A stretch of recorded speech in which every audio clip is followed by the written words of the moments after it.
Hey everyone, welcome back to CryptoCache. Thanks again for joining me here. Hope you're having a great day. Taking a quick look here again at Solana, seeing what's going on. I'll try not to be too positive here today, of course, because I recognize it's a pretty red market, but mainly what we're going to look at here is dollar cost average targets and specifically key level supports and resistances, areas to maybe consider adding to your position or, taking profit, those things there. I'm glad that we did not take any trades yesterday, specifically with Solana. I know we were waiting for a closure above 148. We never got that though, folks. Again, we peaked above, but never truly held above. So congrats to those who were able to sell off in profit, and of course to my Community Plus members who were able to take some nice short trades on my day trading bot. So if you're new to the channel, welcome aboard. Not a financial advisor. Hope you can learn something today.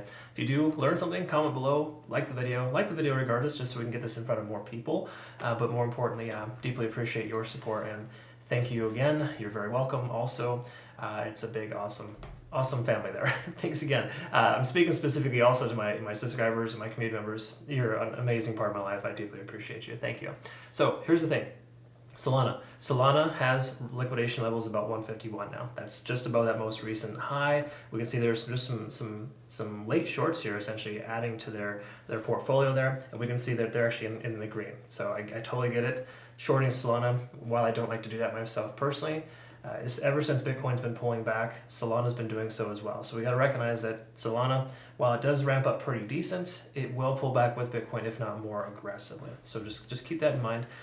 It's not a perfect situation here. PPI data came in kind of hot today. So again, a lot of fears and concerns are coming out. Bitcoin dominance is shooting back up again. So that's just that natural knee-jerk reaction that occurs. This doesn't mean we're down for good, just implies we're pulling back as per usual. So looking at the daily time frame, let's recognize a couple things here and work our way down. What we're going to look at is, again, we're still under the 50-day SMA. However, today we're kind of closing tentatively below the 100 and testing the 20-day SMA. So closing below the 20-day SMA would not be great. While it's not like a natural resistance, it does tend to let us know that we're on the wrong side of tracks if we lose that level. We also don't want to lose this daily candlestick closure at about 142, which we're testing right now. That's not really a great sign. Okay, so closing below that level would be disadvantageous. Is the price just going to shoot straight down if we do that? No, but a bearish engulfing candle typically implies the bears have full control of the last 24 hours, and there's more likelihood of continuation to the downside. Right, so again, it increases the odds of the price going down than up. Okay, and as we talked about yesterday, do not take a trade until you close soundly above 50 in the RSI. Even though money flow index is high, and that's a very positive sign, we see more money flowing into this coin in the last 14 days or 14 candles. That still doesn't necessarily mean the price is going to stick here at this level. We're testing this current point of control at 144. So again, not a great situation all in all. We close at 142, 143 or lower, solid chance we're going to see the price continue lower. Again, it does pend, it's pending Bitcoin doesn't dump, or more importantly, it'll dump with Bitcoin, if that makes sense. So if Bitcoin continues to progress lower, then Solana will too. Right now, Bitcoin is exuding some pretty significant bearish divergences on the hourly and the 4 hour. That translates to Solana probably being pretty bearish too. So just keeping that in mind. I'm not recommending you short Solana. I never truly do recommend that just because it's a risky business. This coin has a tendency of going on pretty significant tears. But at this point here, we're establishing lower lows and lower highs, kind of working ourselves into somewhat of a wedge pattern that could inevitably break out. But for right now, it just we can't make a trade confidently until we close above this descending trend line. Okay. So thanks again so much to I got some positive feedback on my Twitter and my Instagram from some folks that were able to short the top here, or more importantly, just not take longs and add their spot back they're waiting, and I'm glad that you did. Looking here at the, this is the 4 hour, we can see we lost 50 on the RSI, money flow index pulling back, stochastic diverging, MACD diverging. These are all signs here that point down.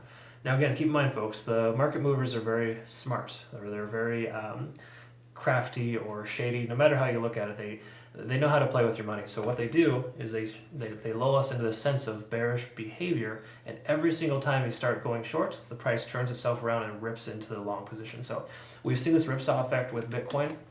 If you see this is complete nonsense. Price goes straight down, range bound. Price goes straight up, range bound. Straight down, range bound. It's just a very, very obnoxious form of trading, and it's a par for the course for crypto. I would say more par for the course now than ever before, just based on big money being involved. So just be very careful being a late short. I would say at this point, No trade is a good trade for the moment until things stabilize, because again, right here, we're breaking below the cloud, lagging spans below the price action, and of course, we've got the conversion line below the baseline. These are all signs that would normally tell us to go short, but I just feel very apprehensive wanting to take a short right now, because it just has this feeling that we're just going to get ripped in the opposite direction here soon. So just please be careful. Anyways, back to the reason why we're reviewing this, dollar cost average targets, just so you keep in mind, the 0.5 fib level is a very common retracement area, and so is 0.618. So heaven forbid the price does continue lower. Good areas to consider entry would be 139 and rounding up a little bit, because you typically want to add to position just above those fib levels, so 139, and possibly 134/135. Okay, so we got some decent support in this range here. Keep in mind the low 130s is a pretty heavy concentration of volume spread across the last few months. So in that sense, I would just make sure that you be careful, be patient, don't get filled, no big deal, right? Try not to FOMO in right now. It's not the market to do that.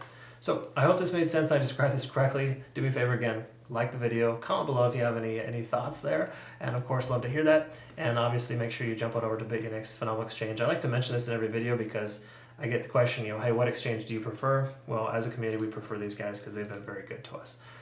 No KYC, no VPN. They have trailing stop losses, a lot of cool features. Be sure to check them out. And if you use my link to register, awesome rewards, folks. I hope you have a good rest of your day. Thanks again so much for your time. We'll see you soon.